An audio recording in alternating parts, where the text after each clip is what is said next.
All right. Let's dive into this whole world of singular propositions. Okay.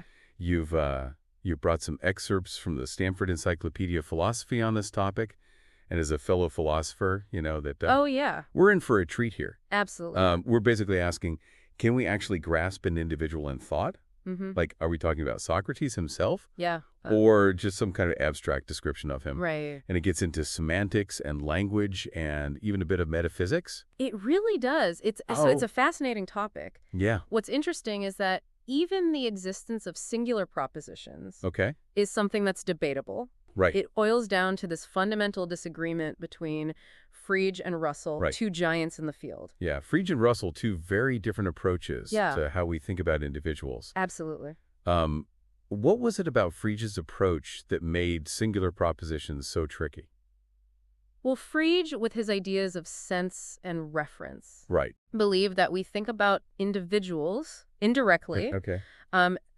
through these senses that mediate our understanding. It's like Okay. we're grasping a shadow instead of the object itself, I see. never quite getting to the true essence of the individual. So for Frege, there's always this layer of abstraction. Exactly. But Russell, he went in a totally different direction, didn't he? Absolutely. Yeah. Russell argued for direct acquaintance. Okay. So we can have a thought about Socrates, for example, by Right. having Socrates himself be a part of that thought. Gotcha. Singular propositions for Russell directly contain the individual. Okay, so Frege is all about description. Yes. Russell is arguing for this direct connection That's right. between thought and individual. Mm-hmm. Now, this isn't just some kind of like academic squabble, right? Right. This has implications for how we understand knowledge itself. Exactly. If Frege is right, Yeah. it raises serious doubts about whether we can truly know anything about specific individuals. Right? Are we stuck in this web of descriptions always one step removed Yeah. from reality? It's a question that's puzzled philosophers for centuries. It really does make you wonder about like Yeah. the limits of human understanding. Absolutely. But let's explore some of those arguments in favor of singular propositions. Okay. What are some of the most compelling reasons to think that they actually exist? So one of the strongest arguments, I think, is Kripke's modal argument, Okay. which uses this thought experiment. Okay. So imagine David, Paul, and Charles. Okay. Paul lives in New Jersey. Okay. Charles lives in Illinois. Gotcha. David points to Paul and says he lives in New Jersey. All right. Simple enough. Simple enough. David's referring to Paul. Right. And what he says is true. Yeah. What's the twist? Now imagine a world where Paul and Charles switched places. Okay. Everything else being equal. Okay. Paul still lives in New Jersey, Charles in Illinois. Right. But now is David's statement still true?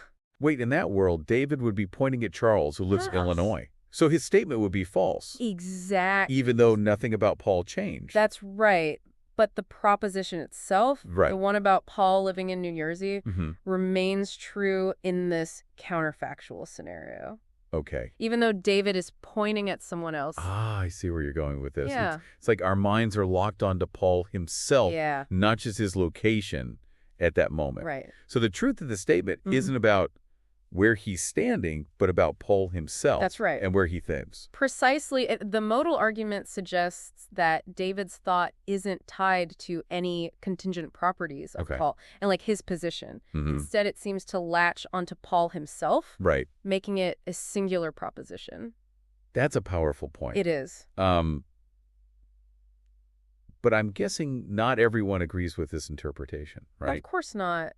There's always counterarguments in philosophy. There are always counterarguments. Yeah. Some argue that the propositions themselves change Okay. depending on the world we're considering. Right. So it's not that David's thought is about Paul in every possible world, Mm-hmm. but rather that the proposition itself changes I see. depending on which world we're looking at. Okay. It's a complex debate, Yeah. and there are good arguments on both sides. This is already a fascinating deep dive. Absolutely. We've gone from abstract senses to alternate realities. That's right. And we're just getting started. We're just getting warmed up. I can't wait to see where this goes next. Me too. So we've explored how Kripke used possible worlds Right. to make the case for singular propositions. Yeah.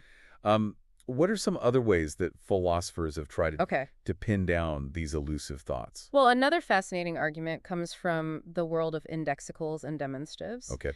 So think about words like I, today, here, Right. this, that. Yeah. They always seem to be pointing to something specific, Mm-hmm. and their meaning shifts depending on who's speaking and Right. when. Those tricky words that always seem to be context dependent. Yeah, exactly. Yeah.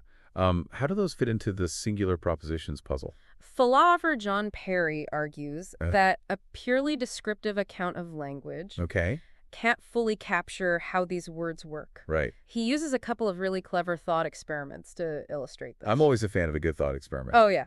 What does Perry have in store for us? So imagine you're in a harbor city. Okay. You see the bow of a ship Mm. named Enterprise Okay. poking out from behind a building. Gotcha. A few blocks away, you see the stern of another ship. Okay. No name visible behind a different building. Okay. You can't see the parts in between. All right. Your friend points to the bow and says, "This is the Enterprise." Okay. Or, True "That's statement. right." They're referring to the ship we can see with the name Enterprise. Right. Where's the problem? Now imagine your friend points to the stern of the other ship Okay. and says, "This is the Enterprise." Well, that would be false. Yes. Even if it turns out that they're both parts of the same ship. Exactly. We don't know that yet. All right. So we have to assume they are different ships. That's the point. Yep. Here's the catch. If we only relied on descriptions, Yeah. both statements would express the same proposition. Right. This refers to the Enterprise in both cases. Right. But as you said, one is true and the other is false. So there's something more going on Yeah. than just describing the Enterprise. Right. It's Yeah. about the direct connection Exactly. between that word, this, Yeah, and the specific part of the ship we're seeing. that's right. And this is where Perry brings in the idea of singular propositions. Okay. To understand those indexicals, we need thoughts that Uh-huh. directly link to the specific individual being indicated. This reminds me of the classic example of Rip Van Winkle. Oh, yeah. Waking up after 20 years and still thinking it's the same day. Yeah, Even without accurate beliefs about the date, exactly. he can still think and talk about that specific day he woke up on. That highlights the problem Right. of relying solely on descriptions for indexical thought. Right. It seems we need singular propositions Mhm. to capture the full meaning of what we're saying. So indexicals point us toward these singular propositions. Yes. Are there any other arguments that lead us down that same path? Yes, the reduplication argument Okay. proposed by Peter Strawson Okay. adds another layer to this. Okay. Picture a world where everything is duplicated. Okay. A philosophical twin scenario. I'm picturing two of everything Yes. identical in every way. Right. Kind of a cosmic mirror image situation. That's it. Yeah. Now, in this duplicate world, Okay. they have Sally and her duplicate Sally. Okay. They're both standing in front of Bill and his duplicate Bill. Gotcha. Both Sally and Sally think he has a stain on his shirt. So both Sally and Sally are having seemingly identical thoughts Right. about a man with a stained shirt. Uh-huh. But which Bill are they each thinking about? That's the problem. Yeah. If all thought were purely descriptive, Right. we couldn't tell which Bill each Sally is thinking. Right, because they're identical. Exactly. They're identical even down to that stain. Even down to that stain, yeah. Right. But intuitively, we know Yes. Sally is thinking about the Bill she's facing. Uh-huh. And Sally's thinking about Bill. Right. There's a direct link there. Yeah. Something beyond just shared description. Precisely. Strawson argues that this points to the need Right. for a more fundamental way of referring to individuals, something beyond description. Right. He calls this demonstrative identification, Okay. and it goes hand in hand with singular propositions. So even in a world of duplicates, Yes. we can still have thoughts that are about one specific individual, Yeah, even if their twin is identical in every descriptive way. that's right. It makes you wonder, what is it about an individual Right. that makes them unique? That's a question that takes us into the realm of metaphysics. Right. Which is where things get even more intriguing. Okay. Singular propositions, while offering a way to grab individuals directly, Yeah. raise some really tough questions about existence, time, and the very structure of reality itself. Metaphysics, here we come. Here we go. I can't wait to dive into those philosophical rabbit holes. All right, so we've seen these arguments from possible worlds and indexicals and even duplicate universes Right. pointing towards these singular propositions. Yeah. But how do these singular propositions fit into a bigger picture of reality? Right. Like, what are the implications for metaphysics? That's where things get really interesting and challenging. Okay, One of the biggest hurdles is reconciling singular propositions with modality, okay, the realm of possibility and necessity. right, Remember, propositions are generally considered eternal and unchanging. right. Propositions are these timeless truths or falsehoods. Exactly. Yeah, so where's the conflict with singular propositions? Well, the conflict arises when we consider individuals, Okay, which come into and out of existence. right, Take the proposition, George Bush does not exist. okay, It's clearly false in our world, right. but it could have been true. Yeah, if things had gone differently. Exactly. So what's the problem? Yeah, Bush could have never been born, so what's the problem? Well, if that's a singular proposition, Okay. directly containing George Bush as a constituent, Mm-hmm. then how can it exist in a world where Bush doesn't? Right. How can a proposition be about someone who doesn't exist? Ah, I see the dilemma. Yeah, It's like a clash between the eternal nature of propositions right. and the continued existence of individuals. Exactly. How can something timeless be about something that might not always exist? That's the challenge, and this tension has led to some very creative solutions. Okay. Some philosophers propose that singular propositions contain individual essences Okay. instead of the individuals themselves. Right. Think of it like a blueprint. Okay. Even if a house is never built, the blueprint still exists. Right. These essences would be like blueprints for individuals Okay. existing, even if the individual never comes to be. So even if George Bush doesn't exist in a particular world, Right. there's still this Bushness essence floating around. Exactly. That's a mind-bending concept. It is. Yeah. Others lean towards possibilism, the idea that individuals exist across a vast multiverse of possible worlds. Right. So even if Bush doesn't exist in our world, he might exist in another. Right. And that's enough for the proposition to be about him in those worlds. Multiverse, alternate realities, it's all very thought-provoking. It is. It seems like we're stretching the boundaries of what it means for something to exist. Absolutely. And there's another layer of complexity to consider: time. Yes. Individuals change over time. Right. They come into being, they cease to exist. Uh-huh. But propositions are supposed to be timeless and unchanging. That's right. So how do we reconcile these two? Yeah, how can a proposition contain an individual who is constantly in flux? Yeah, that's a tough one. It is. Let's imagine the proposition Bush is sitting. Okay. We know Bush doesn't sit all the time. He Right. moves around. He stands He up. does other things, yeah.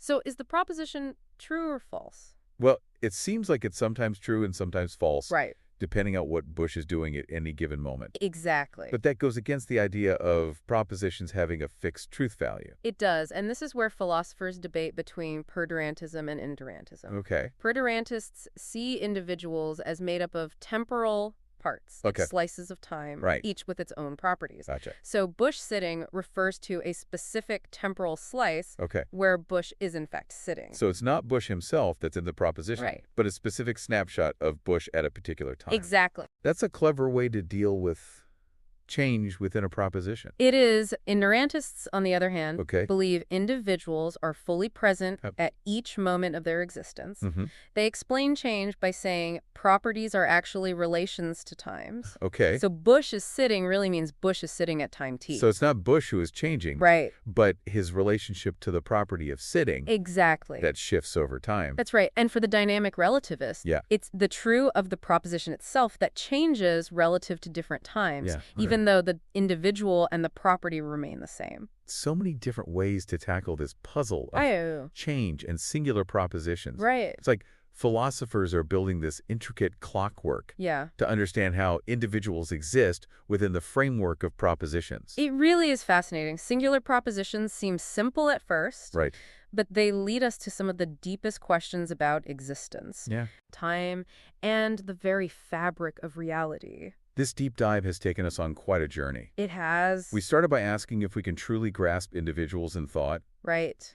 and we've ended up exploring possible worlds, alternate realities, I know, it's amazing. the nature of time, and even the essence of existence itself. And that's the beauty of philosophy, isn't it? Singular propositions might not have simple answers, Right. but they highlight the power of thought and language Yeah. to explore the most fundamental mysteries of the universe. Mm-hmm. It's a journey that leaves us with more questions than answers, Right. but it's a journey worth taking. Absolutely. Well, thank you so much for joining me on this deep dive It's been a pleasure. into the world of singular propositions. My pleasure.